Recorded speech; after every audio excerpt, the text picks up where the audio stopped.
बिस्मिल्लाहिर्रहमानिर्रहीम। अस्सलामुअलैकुम नाजरीन, मैं हूं बाबर हयात और आप देख रहे हैं 24/7 उर्दू न्यूज पर होम एक्सपेंस के ताबन से बाबर हयात शो। तो जनाब, पाकिस्तान के परखचे उड़ा के रख दिए इंग्लैंड की बी टीम ने। पाकिस्तान की शर्मनाक तीन तरीन शिकस्त।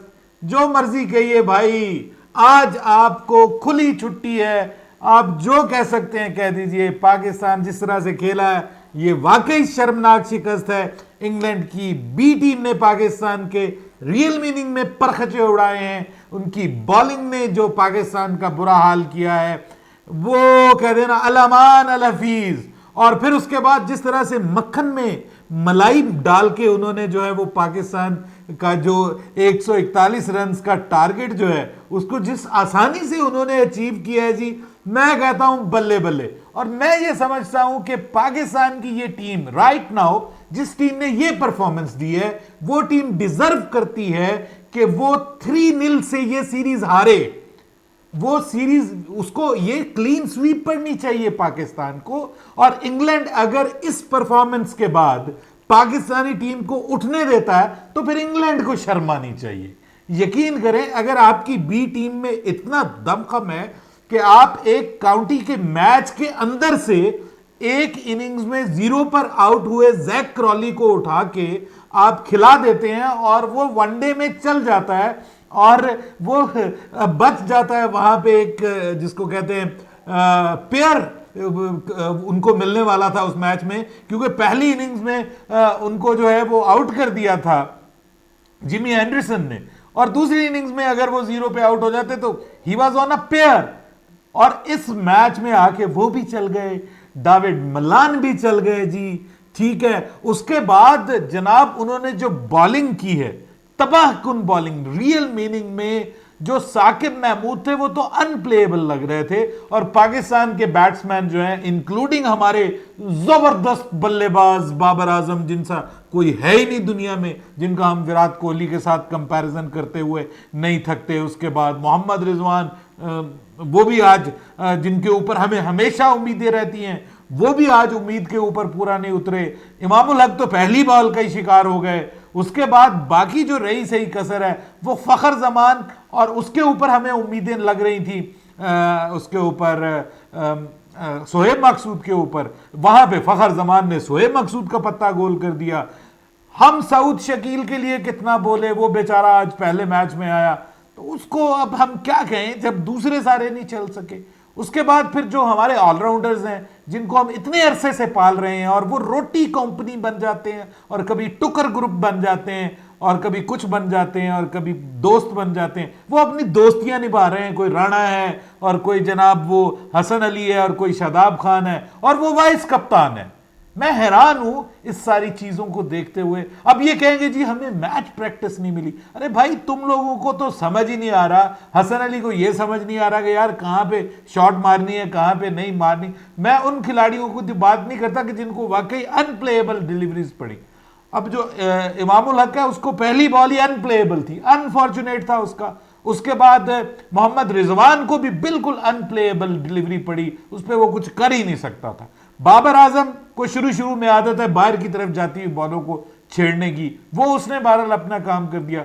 सऊद शकील जो है, पहला मैच था, छोड़ दीजिए, उस पर बात नहीं करते। लेकिन उसके बाद फखर जमान ने अगर ये सब कुछ किया था और इतनी जबरदस्त इनिंग्स बिल्ड की थी तो फिर उसको आगे जाना चाहिए था यार। पाकिस्तान को कम से कम 250 प्लस करना चाहिए था यहां पे। लेकिन पाकिस्तान आज बिल्कुल ही डिमोलिश हो गई। और साकिब महमूद, क्रेडिट उनको जाता है, पार्किंसन को क्रेडिट जाता है, इसके अलावा ओवरटन को क्रेडिट जाता है। 5 खिलाड़ियों को आज कैप मिली है, 5 खिलाड़ियों को डेब्यू करवाया। अब इस शर्मिंदगी को हम कहां लेकर के जाएंगे?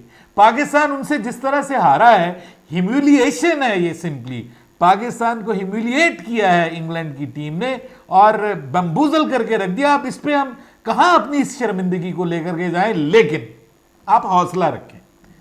अरे भाई, ये शर्मिंदगी पहली बार नहीं है। वो मुझे याद आ गया, अरे भाई कोई मुझे मारो, वो वाला सीन। अरे भाई, बात ये है कि हम वसीम अकरम की कप्तानी में 132 पे ऑल आउट हुए हैं वर्ल्ड कप के फाइनल में हम जो है सोच रहे थे हम जीत जाएंगे, तो हम 131 132, अब मुझे एग्जैक्ट याद नहीं, उस पर हम आउट हो गए थे। हम इंजमामुल हक की क़यादत में कम स्कोर के ऊपर आउट हुए हैं। हम इमरान खान की क़यादत में 1992 वर्ल्ड कप में इंग्लैंड के हाथों 78 के ऊपर आउट हुए हैं। बाद में बारिश ना आती तो हम वर्ल्ड कप से ही बाहर होते, आज कोई हमारा वजीर आजम भी ना होता जो इस वजह से वजीर आजम बन गए इमरान खान साहब। तो अब आप अंदाजा लगाएं कि हम तो भाई इंजमामुल हक की क़यादत में हम आयरलैंड के हाथों हार के तो हम बाहर हो गए थे और वो बेचारे रोते हुए निकले थे। तो ये जो चीजें हैं ना, मिसबाहुल हक उनकी क़यादत में भी हम हारे हैं, बुरी तरह हारे हैं। ये सब बड़ों बड़ों की मौजूदगी में हम हारे हैं। बड़ी जबरदस्त टीम जो 1999 के वर्ल्ड कप में पाकिस्तान हारा है ना जी ऑस्ट्रेलिया से फाइनल, वो पाकिस्तान की 1992 से भी बेस्ट टीम कंसीडर की जाती थी। तो वो 1999 में हम बांग्लादेश के हाथों हार गए थे।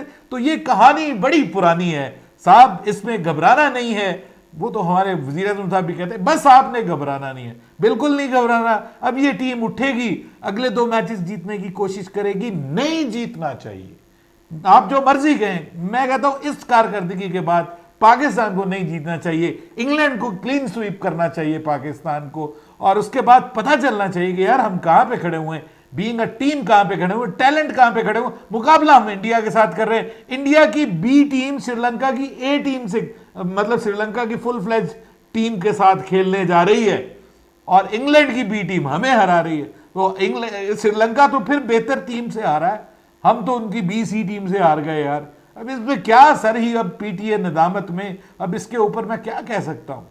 इसके ऊपर यही कह सकता हूं कि भाई यही होता आया है, पहले भी होता आया है। एक बार और सही एंजॉय कीजिए क्रिकेट को, और देखिए अगले मैचों में पाकिस्तान के साथ क्या होता है। आपके ख्याल में पाकिस्तान क्यों हारा? अब लोग कह रहे हैं यूनुस खान को मिस कर रहे हैं, वो बैटिंग कोच होता तो वो बेहतर बताता। ये बात बिल्कुल ठीक है, यूनुस खान यहां पे होता, यूनुस खान जरूर बताता। लेकिन ये जो लोग हैं जिनकी अनाएं दरमियान में आ जाती हैं, जो पूरे का पूरा टब्बर हमारे साथ चल रहा है क्रिकेट में, ये इनकी अपनी अनाएं बीच में आ जाती हैं, वो अनाएं ले जाती हैं, और अच्छे अच्छे लोग जो हैं वो क्रिकेट को छोड़ जाते हैं। यूनुस खान यहां पे होते, इस सीरीज में होते, तो ऑब्वियसली वो इन बल्लेबाजों को बताते कि कार्डिफ के मैदान में कैसे खेलना है। कार्डिफ के मैदान में पाकिस्तान 3 मैचेस खेला है, जिनमें से 2 जीता है, और एक मैच जो है वो बगैर हार जीत के फैसले के हुआ। तो आज पाकिस्तान कार्डिफ के मैदान में हार रहा है।